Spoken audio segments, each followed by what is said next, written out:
So today I'm happy to introduce Dr. Devin Walker, who is the Director of Global Leadership and Social Impact, as well as the Director of XP3, a fellowship that prepares students for leadership in the 21st century and the global workforce through innovative professional development programming at the University of Texas. Welcome, Dr. Devin. How you doing? I'm great, man. Thanks for having me. Happy to be here. Absolutely, absolutely. So it's interesting because I believe the last time that I saw you, I believe, I'm not 100% sure, but you were completing your doctorate at the University of Texas. Yeah, I probably have recently completed it. Yeah. Yeah, and so, I finished at 18. Gotcha. So how does it feel to now be able to walk around UT with that behind you and with students walking around calling you doctor? Man, it's great, man. You know, I was telling somebody yesterday, a guy that I did my master's program here with, I hadn't seen him in a while, we were catching up. And I was just telling him how, man, this city and this university and the people that I met here and the community that I had here, specifically at UT, not as much in Austin, Sure. you know, really transformed my life. You know, I came here, you know, about 28 years old, still very youthful in my approach to life, and like to have a good time still. I still do, but in a different capacity. And I just came from Korea where I was teaching overseas. I had just came from backpacking Southeast Asia for a few months. So when I came here and I started to run that programming, you know, it felt cool. It felt like a natural transition, and I really liked it as a grad student. But, you know, now with like, this is the start of my 10th year here. And wow.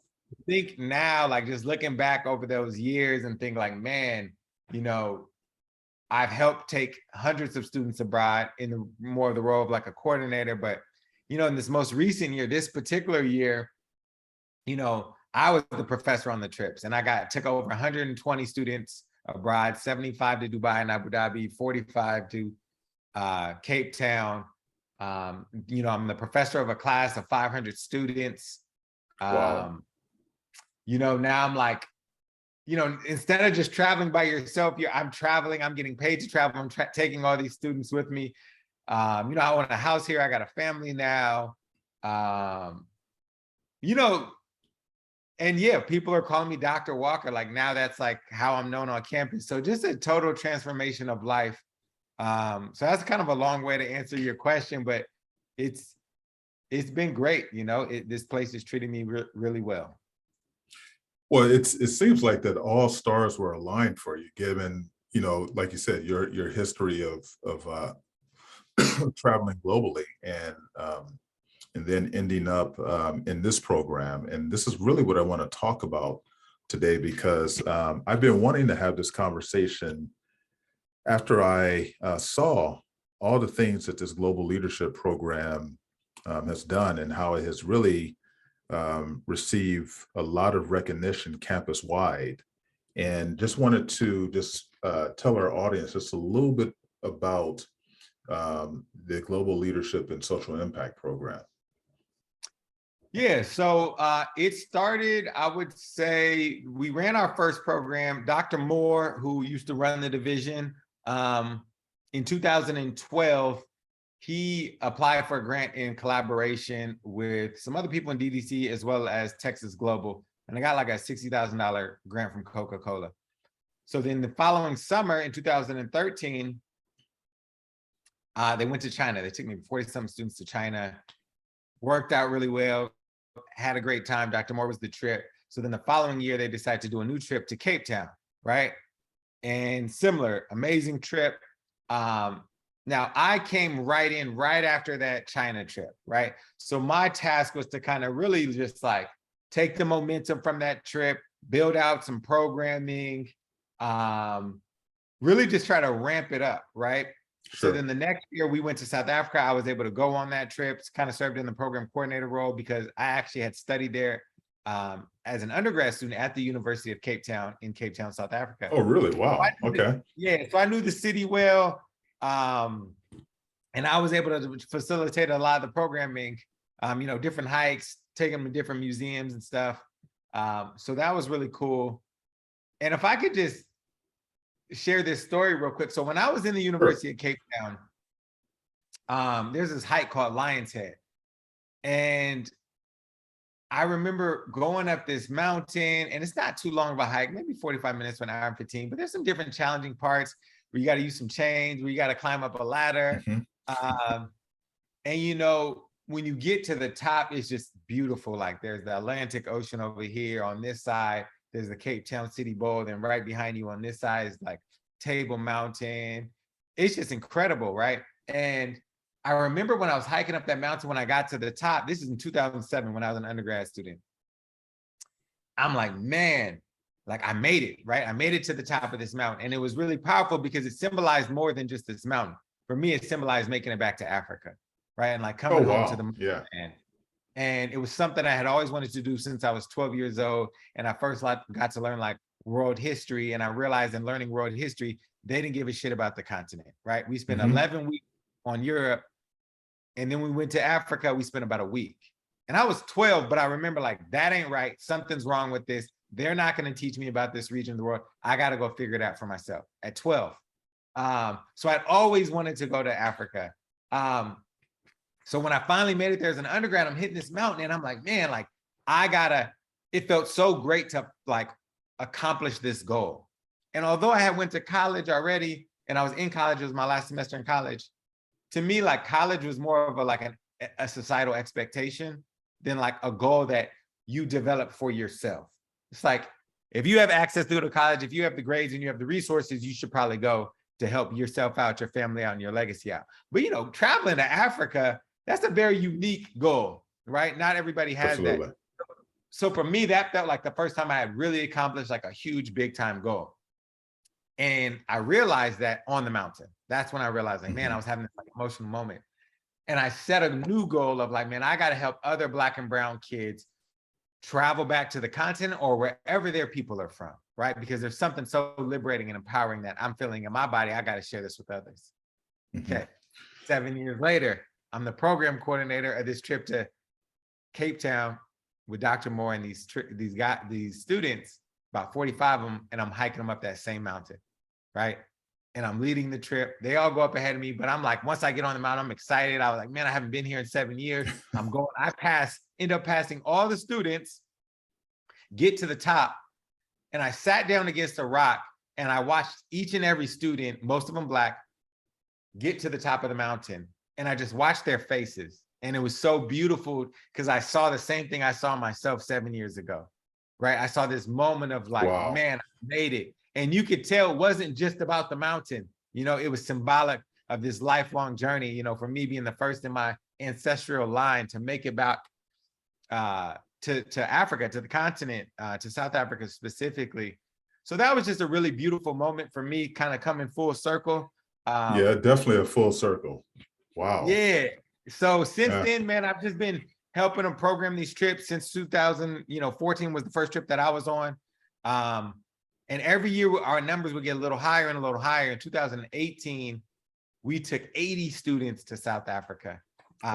Let's talk about this, because I think, I think what I want to share with the audience is that, the University of Texas have a lot of different study abroad programs or global programs, and some that go to Africa, but there was something very distinctive about what you all have created, with this global leadership program. So can you talk a little bit about what brings out the distinction in this program in terms of the leadership component and the type of students that you've been able to recruit into that program that makes it so special?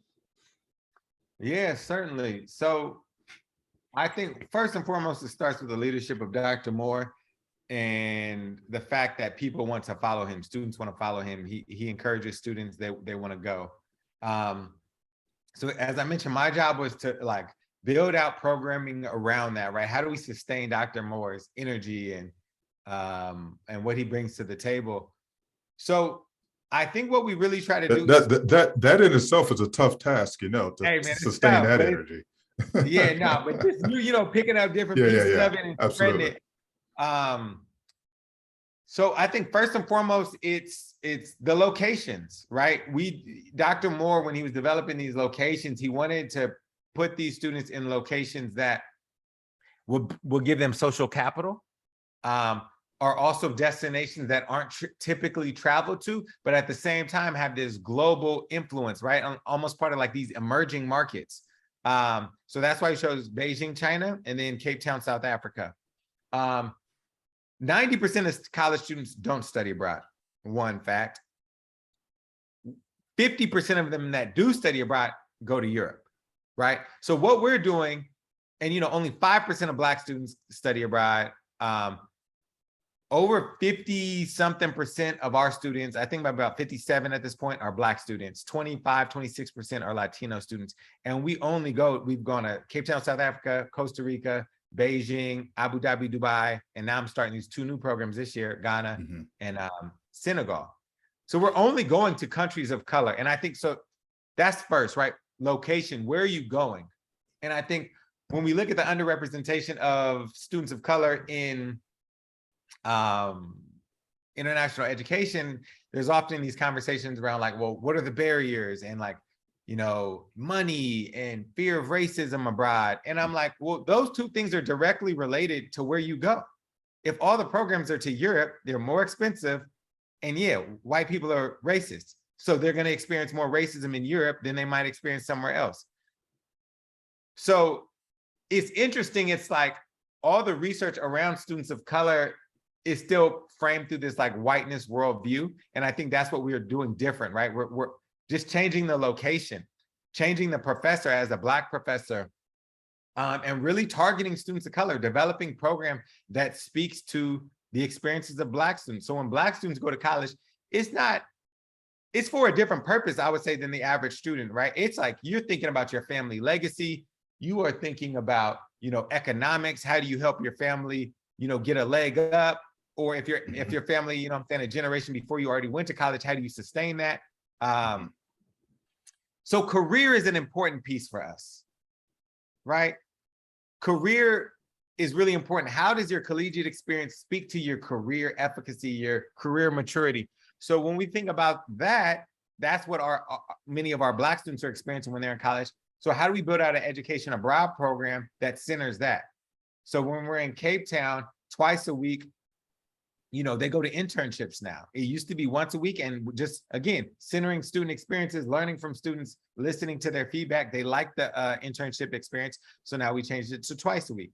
So when we're in Cape Town, South Africa, they actually spend more time interning with our, different partners that we have in the Cape Flats, in the communities, than they actually do in the classroom. Right. So can we just want to stop right? I just would love to just kind of take a deeper dive right here. So one component of this experience are in the internships. Who are you choosing as your partners, and what type of projects or internships are they getting, and what is expected of them in those internship experiences? Yeah, so some of the relationships we establish ourselves, some of them we work through the provider on the ground in South Africa. We tell them what we're looking for and they help find them for us. And then some of them we just sustain over time, right? We have a great experience. We connect with, whoever's running it, whoever the director is or whatever owner. And we're able to just sustain those relationships every year or 2 years when we go back. So we have a really a wide array. Like the class in South Africa is called Urban Economic Development. So we want to explore the histories of apartheid, how they connect to the United States, histories of segregation. But like, what is the resistance? How are people still making smaller informal economies despite the structural and institutional challenges and oppression, right? Like, how are you still navigating these things? And even still, the remnants of apartheid are still very visible in Cape Town, South Africa. Sure. You can't escape from it. So, we might have some people at like centers to support abused women and children, focusing on gender-based violence in Cape Town, South Africa. We have, we send sometimes other students to work with maybe like a pharmacy that was developed, in a township to bring pharmaceutical, drugs and healing into these townships, rather than like these people in the townships have to get all the way into the city to access these resources. We might have, we send some people to this coffee shop, this guy in called Siki's in Khayelitsha. He turned his garage into a coffee shop. So our students will go there and maybe help him build out a TripAdvisor page, right? How do you help get, yes, they want the local market, other people in Khayelitsha who are interested in coffee and whatnot, but also, understanding that the resources and the expendable income is less in those communities, right? So how do you also bring in the tourism from Cape Town and some of the places that bring in these big money tourists? How do you create a pipeline to get them into these Khayelitsha, right? Which is almost like the context of United States sending somebody to Compton, sending somebody to Watts. Most people are like, I ain't going to no damn Compton. So how do you create a narrative around that to get them there? So that's what our students were, kind of tasked with. So how do they prepare for this? Is there a requirement to take a prerequisite prior to the global experience? And I know that also there's this entrepreneurial component that provides them with some sense of kind of venture-based problem-solving capacity. How does all those things play into it? Yeah, so I think we do have once the students are admitted in December, we have a 1 credit course over the spring before we leave in May. We meet once a week for an hour. My goal in that class is to really to get them to get comfortable having conversations and comfortable having uncomfortable conversations. So a lot of work around identity, power. So one of the first assignments I give them in that class is an assumptions paper. What are the assumptions you have about South Africa, African people, and Africa in general? Where do those assumptions come from? Who informed those things, right? To get us to think about like, what do we know? We know things. Let's be honest about what we know about these places, because some of the stuff we're gonna have to actually unlearn, right? Sure. You can't just add on new knowledge and act like you're actually gonna have an equitable understanding of this place. First, we gotta actually grapple with, there's huge stigmas and stereotypes that have been built into our brain about the continent. So let's address those first and foremost. Before we try to like learn the new stuff, the positive stuff, let's address the negative stuff and be honest about it. So we do stuff like that, get them to talk about like, their racial identities, their cultural identities, their gender identities. Because what I found is that when students are abroad, their identities are very malleable. For many of our students of color, they're being forced to confront this idea of privilege, right? Like, what does it mean to be an American abroad and really feel American when in this country, we don't always feel American, and grappling with the privilege that is associated with that. So, you have to create an environment as to where they're comfortable having those challenging conversations. So that's why I think a lot of team building, a lot of identity work in that spring semester course sets them up for when they're out there to have, tough conversations and being open to having those conversations with one another. What type of where does that course fit at? Does it fit within student services, or is it is it within the academic departments? It's a liberal arts class, so they suggest it for Maymasters. Hey, you can take advantage of this class. Some people take advantage of it, some don't. Some don't want to do that extra work in the spring. But for me, it's critical for the cohort to really get to know each other. Start bonding. Yeah, one of the things I found with international education, like one of the most essential things is the prep work, and that's often devalued because so much time and energy goes into actually like the logistics of getting them over there. And a lot of the prep stuff oftentimes becomes logistics. And it's like, nah, you got to make time for the conversations. You got to, we have them read 2 books before they get over there.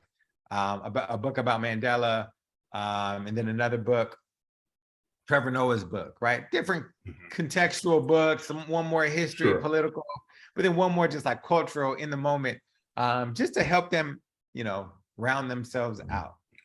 So what happens when you're going to places like Dubai, where there's a different type of orientation based on who they are and what they're saying that's a bit different, than the expectations of going to, South Africa. And also when you definitely start moving further east into China and that orientation. So how does the kind of preparation differ, and what's the context in which they are provided some learning around? Yeah, certainly. So I'll start with China.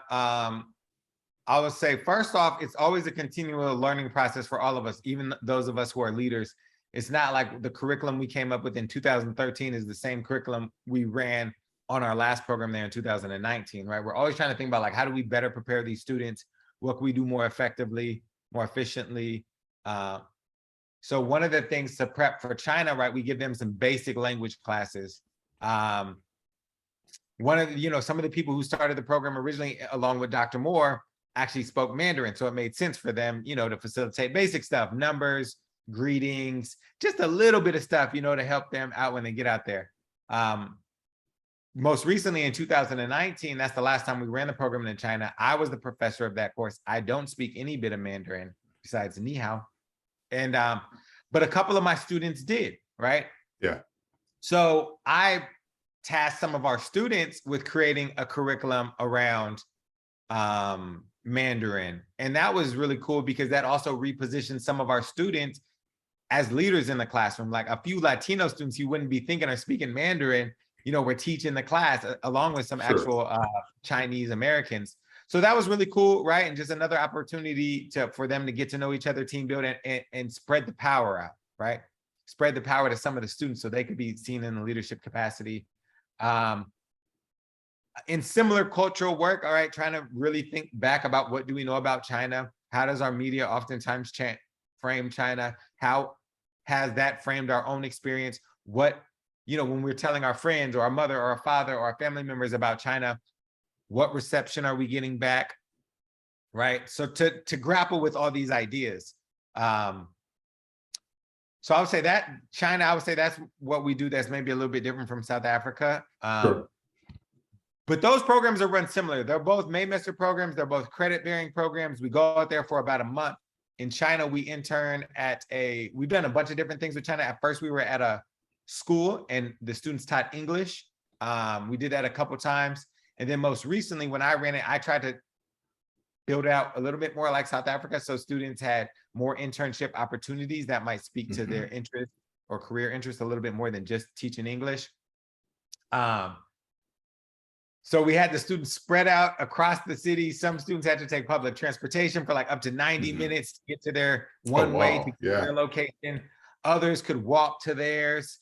So it wasn't like everyone had the same experience, which I think is critically important because we take large students abroad. The benefit is that everybody has an opportunity to, find their little niche. It makes it a little bit cheaper. There's a lot of students of color on that program. So like, there's a lot of benefits to having these large programs. The challenge is it's very easy for them to get too comfortable with each other and then create this insular community where they're not going to know people outside. So the idea of breaking them up into these smaller internship groups is that, you're really, now you get to meet the people at your internship site. Some of you have to take public transportation. So everybody has a very different experience. And then when they bring those different experiences back together in the classroom through reflection, we learn a lot more about the society. About how I'm actually glad you mentioned that piece, because I was just about to mention reflection. So how do you design the reflection, and what are some of the perhaps kind of unique perspectives that are coming from students of color that may not necessarily have been exposed to the range, to this high range of culture, of these great civilizations like a China, and knowing that the barriers of communication and culture, they differ. So what are some of the reflections that you find unique and worth speaking about? Yeah, man. So I created a couple of things. I created a lot of reflection-based questions based off skills that I feel like students can develop abroad. Hmm. And so like one of the things I did on like the last day of China was I had them paired up talking to each other, like these reflective based questions. But subtly in each question, whether you realize it or not, you might just be talking about how you experience something, but there's a skill to be taken away from that, right? And a Absolutely. skill that I want you to be able to articulate when you're in an interview, right? So when Hmm. they ask you a certain question, then you could tap into this story and highlight how this story helped you develop this skill. Now, I'm not going to give you all those particular questions and skills because that's part Sure. of my money maker. You know what I'm saying? That's proprietary. I got you. I Hey, got you. you know what I'm saying? That's when I do my own consulting stuff. But Hey, but that's why I'm on the line with you now, man, because that's yeah, what so brings the uniqueness to this. that's been super beneficial. And I just think reflection in general is just super, is such a critical piece of going abroad. One of the things I found specifically with students of color is that I think personally students of color are better prepared to travel internationally outside of Europe per se, because that's only where I've traveled with students, than Hmm. white students. And just reflipping the narrative, right? Like, for example, one of our Latino students, um, when we were in China, they were talking about, they saw this meal prepared and it came with like a chicken head in the soup. And she was very comfortable with that because of her experience growing up in Mexico. And she was helping some of the other students like who were kind of grossing out at first, like, oh my God. And she just kind of contextualized, like, hey, actually, it's not that gross. This is da, da, da, da, and shared her own cultural experience to make them realize that she's actually they're making her uncomfortable right now by the way they're like dehumanizing this food, because that's actually something Sure. she experienced back home. So that's like an example. I think also just our students of color, like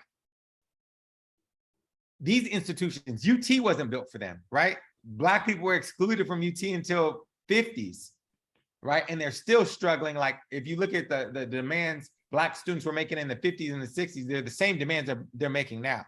So Hmm. these institutions, they try to make some changes, but they don't try to like transform, right? They try to make reform, but they don't want to transform Sure. and Sure. really make this place like an inclusive, innovative space, for the experience of people of color.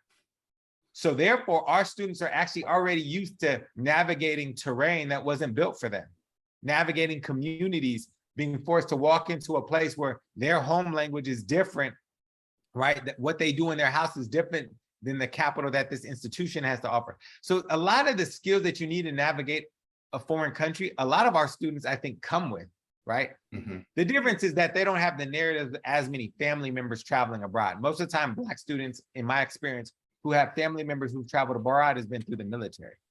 So less educational experience, more military Sure. experience.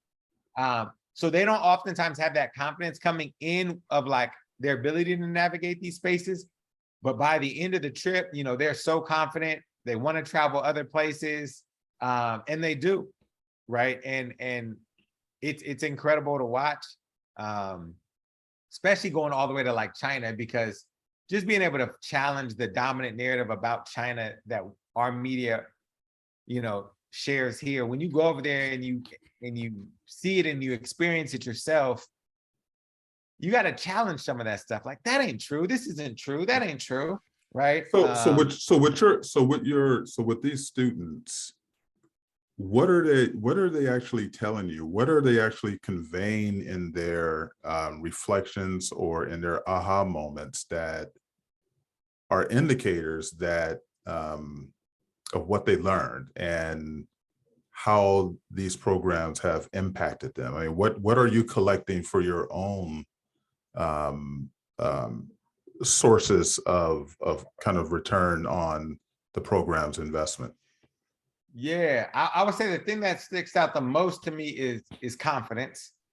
Mhm. I think the students come back a lot more confident. Um, one of my students said to me, on the first day in China, I give them like this amazing race. Go Mhm. take pictures in front of these different places in Mhm. groups, and post it to Twitter, Instagram, something, right? Mhm. You're like, well, Dr. Walker, how are you supposed to get there? I don't know, figure it out. Well, Dr. Walker, we don't know how to get anywhere. I'm like, there's a subway, there's taxis, you can walk, figure it out. They're like, but we don't know Mandarin. And I just walk out the class, like, you all can figure it out. And I leave, and they're flipping out. And the next day I come in, and the buzz in the room is excited. They're energized because that first day they learned how to figure it out. They learned how to go get a pass and navigate through the communication challenges, right? The communication barriers. So for example, here's when I was talking earlier about some of the reflection-based questions, talk Sure. about a time where you had to figure something out but you couldn't communicate in English. Talk about a time where you had to get what you need by using body language, right? So then the skill of that is like communication. Absolutely. Right? Absolutely. Right. And all these other ways in which we could communicate people and get our points across without actually using the same language. So one of the students came back and said, if I could figure out how to navigate the Beijing subway system with all those people in Mandarin, I could for damn sure figure out how to secure myself an internship when I get back to the United States. I can for damn sure figure out how to access the resources that the University of Texas has to offer, right? So when you go abroad and you figure something out that you never thought you could, right? When you see yourself on the Great Wall of China, like how did little old me from Dallas, Texas make it to the Great Wall of China? Sure. Right? Right. I did this. This is me, an experience that no one I know has. When you go back to the States and you're talking about that experience, your confidence is on an all-time high. Sure. When you can go around and share experiences that nobody else has had, it lifts your confidence and it builds your belief in what you could do for yourself, right? Also, I think a big piece of this is like the idea of becoming a lifelong learner. And I think that's probably the most invaluable thing that these students get is that Absolutely. you go to another country, you realize how little you know. But you learn so much in such a short amount of time about the world and about yourself, right? You learn a lot about yourself when you're in different contexts that you're not familiar with, right? So I think that when the students come back, they want to learn more, they want to travel more, they want to explore more. And I don't know if you're hiring somebody, you want to hire somebody who likes learning, who likes figuring things out, who has a desire to and an understanding of self to know that they don't know it all, right? Because that's a skill set that I want in a potential employee, Sure. right? Somebody who's hungry to learn more, not somebody who thinks they just get it, who just, I just know the world, right? But if you think about somebody from Texas, I'm from California, similar, in America in general, we have this culture amongst ourselves that we think we know, especially in a place like Texas that thinks it's the best state ever, or California thinks it's the best state ever. And you develop a certain culture here in this country where we think we have the answers. We don't look outside of America. Why would we ever look outside of America for the answers? Think about COVID, right? We refused to look outside of this country for answers. We thought we could figure it out here. And that's why it devastated us. We critiqued South Korea and made them look bad at the onset of COVID because they were testing people because their numbers were so high. We're like, let's put a travel policy against Korea. Because we refused to learn from a place like that, right? And that's why they dealt with the pandemic so much better than we did, because they started testing people early. So we just have that as part of our culture, not to look outward. I think as Americans, for answers, we think that America is the greatest place ever. And so what I found is our students they're able to disrupt that for themselves. And I think that is extremely powerful. So, you're running this program, you're at a college. So there is a expectation that you have to show some sense of evaluation on the efficacy of the program. Is that when you're doing evaluation? So you don't. I would say kind of. Okay. I think the evaluation comes with the students that we take. Okay. And that's why I mentioned earlier, we took 80 students to South Africa. Every year, we have the biggest Maymester program on campus. Right. So and I know some people would disagree with this. I'm not all into like spending all my time trying to figure out all these metrics for other people. The metric is in the numbers. Like, okay, look at the students we're taking from who continuously want to go with us. Is that the expectation? I mean, there's when you're running this program, there's obviously is there any metric that that legitimizes its efficacy? Is it just mainly the numbers that's recorded, or I mean, what else is being asked? Because I mean, and that's fine. I'm just curious. I did, like there's obviously some basic assessment after the end of the program runs. But in general, yeah, I ran a survey 2 years ago where I try to collect data from like all of our alumni, and I got back about 200 responses out of like 430. And some of the things that I found particularly impactful in that were like the levels of like 96 to 99%, more confident in leading a project, more confident in taking risks, more confidence in all these different areas. So I thought that was telling. One of the other areas I thought was really telling was that 95% of the students who went on our programs, and we don't have a GPA requirement, either graduated or were on pace to graduate. Okay, so I would need to run those numbers every couple of years to see if that number, because on pace to graduate, just because they were on pace to graduate 2 years ago doesn't mean they're still on pace to graduate now. But still, 95% for a program that's 58% students, I mean, Black students, 25, 26% Latino students is pretty powerful, I would say. No, absolutely. It sounds like there's a great story to tell there, and I think, in the numbers and into the, from the experience. Yeah, and I think also, right, like when you look at the national numbers of 5% Black students going abroad, 2% first-year students going abroad, and then, I run this program in Dubai. I take 75 students and 57 of the 75 are Black. 23 are Black males.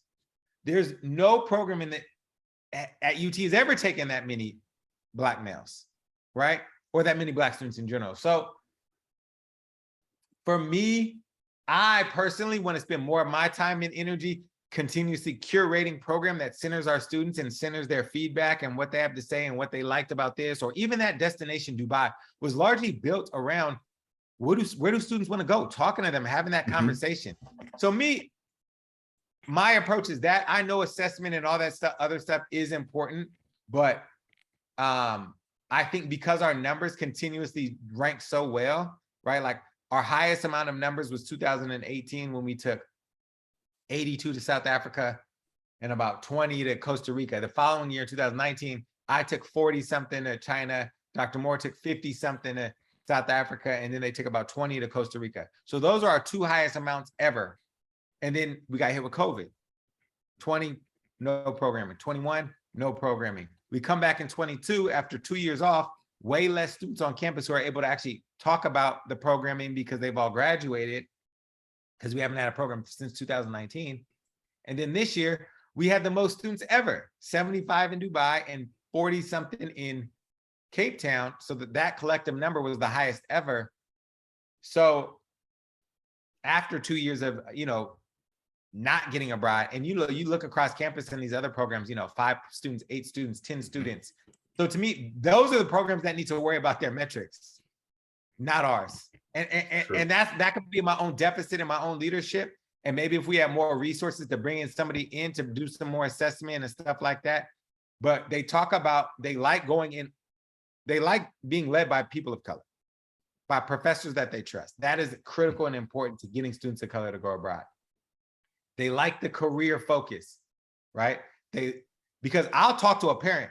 I'm like, yo, what is your, tell them how important this can be for career. Tell them how we follow up these experiences with like resume building workshops. How do you highlight your international experience on your resume? So the focus on career, the fact that they get to go abroad with other students of color, right? When I studied abroad 3 times as an undergrad, I was the only Black person from my university on those trips. So I'm abroad. I'm all these thoughts about identity and my race and what does my race look like here compared to another country, and how I'm positioned, and and what does privilege look like compared to oppression?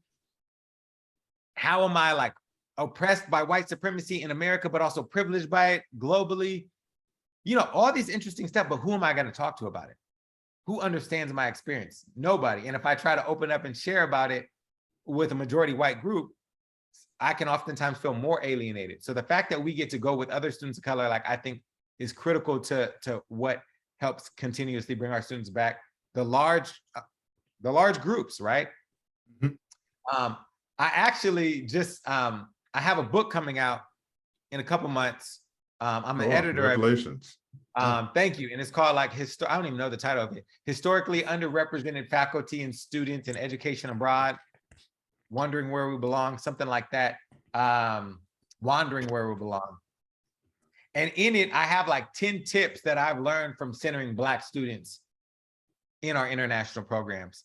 I have a couple pieces in there, but that piece that I wrote was really almost like a framework, 10 tips that, you know, anybody could kind of use to, like, obviously you have to adapt them to your particular situation, and not all 10 will be adaptable to every situation, but a lot of them are. And that's kind of where I'm coming with this list to you right now. So like the large amount of students makes the trip cheaper, right? When you have larger groups of students, you can make the cost more affordable, which typically speaks, if you're targeting Black students and first generation students, finances are important. But again, it also creates space for everybody to find their niche, right? But then furthermore, now you have free marketing on campus the next year, okay? You have all these students talking, right? We also target first year students because we believe if all the benefits from study abroad are true, why do you want to wait till their junior year to have them access it?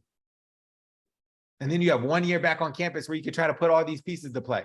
No, we encourage first year students to go so they can get something on their resume after their first year that they can then leverage their second year into like a more professional internship with a bigger company. But also they have 3 more years on campus when now that like transformation, they can apply that, they can utilize the resources, they can change their major, they can apply for grants, apply for graduate school, right? And then also now you have that student is on campus 3 years marketing your program. So just being a little more strategic. Yeah, I get it. Yeah. That's great, man. So with these students, so it's great that there's a career focus, right? Because, you know, as you know, right now, the critique of a lot of large universities is that the signal of the degree is not necessarily conveying to businesses that that the universities are cultivating and developing the talents and the leadership skills of students. And it seems like that this experience that these students are having are making them come back more confident and seeking and using that experience as a way of communicating their value. Do Yeah, you, I think a lot of do you, soft skills, yes. risk taking, team building, communication, global fluency skills, right? A lot of actual skills, like a lot of ways of being, right? Absolutely. Which I think are really important in this new economy and where we're going globally. So some hard skills, but a lot of soft skills. I think they develop. Sure. That's great. So how is there a community that's built up from the students that go through it and the ones that are interested? Because you were talking a lot about how the student experience kind of create its own marketing through the buzz and all that stuff.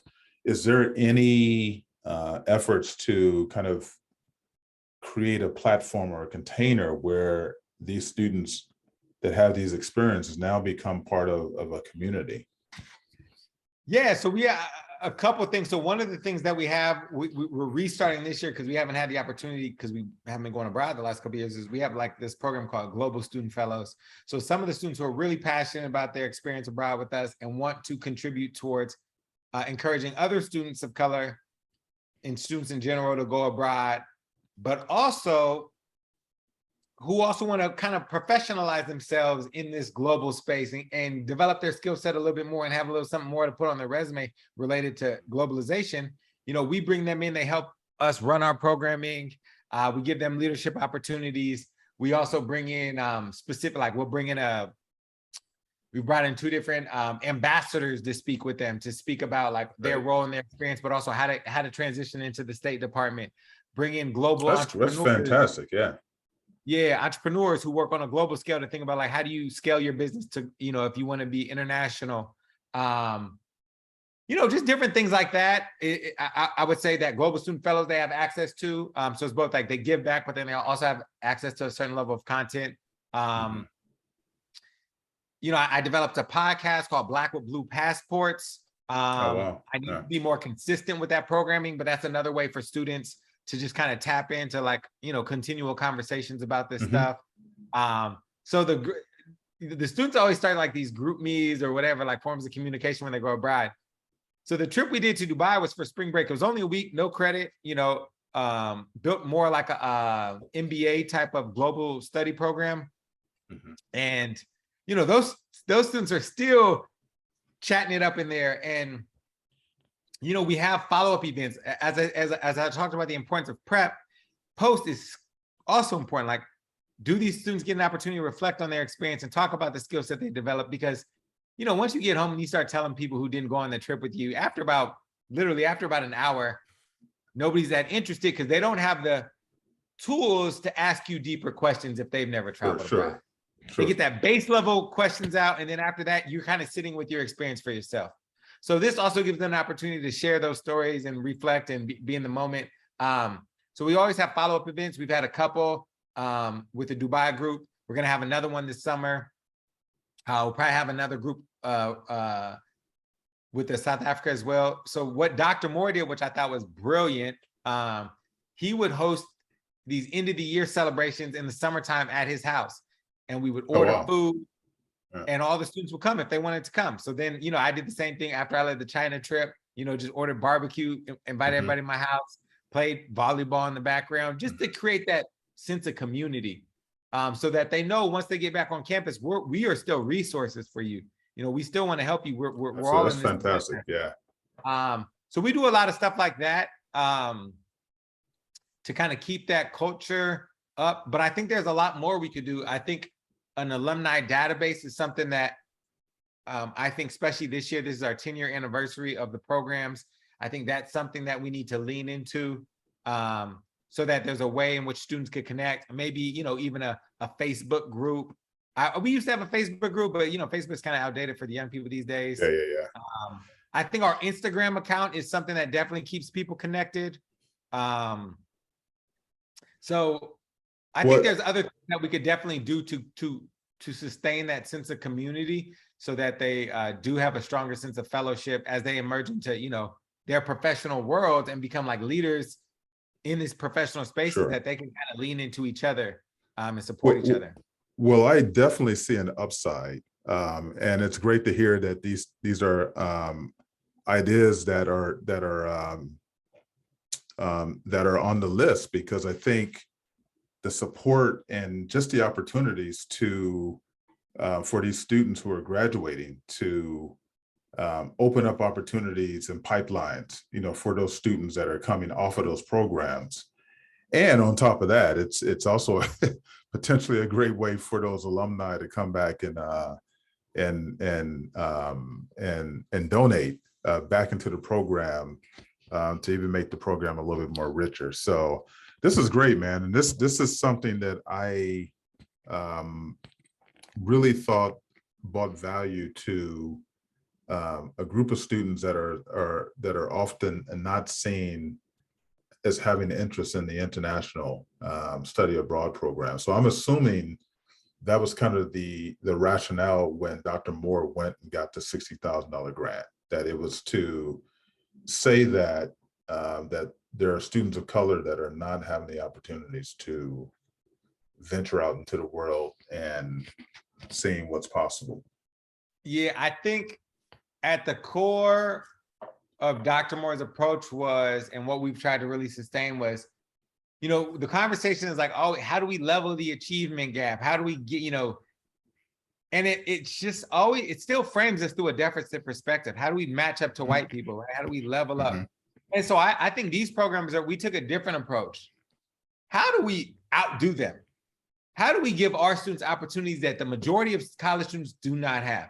How do we give them something that's so unique that they are able to leverage into their professional careers and their personal development that most other folks don't have, right? So I think that's what we're really trying to do. And that's also why we take huge numbers sometimes just to show, like, that's a lazy narrative that students of color don't want to go abroad, and it'll allow you to do shitty programming, and because that narrative is out there. So by us showing, hey, look, I just took 57 Black students to Dubai in the middle of COVID. What do you mean students don't want to go abroad? In the middle of COVID, we had to take 2 COVID tests when we was over there with 80 people. It was a complete, it was a mess, but it was a lot of fun. And Yeah. so that you can't rely on that narrative now at another institution that, oh, they don't want to go to that. No, that's a lazy narrative. You're just not putting in the work. You're not centering them and framing stuff around them. You're just saying, hey, why don't you come join a program that was built around a junior white woman?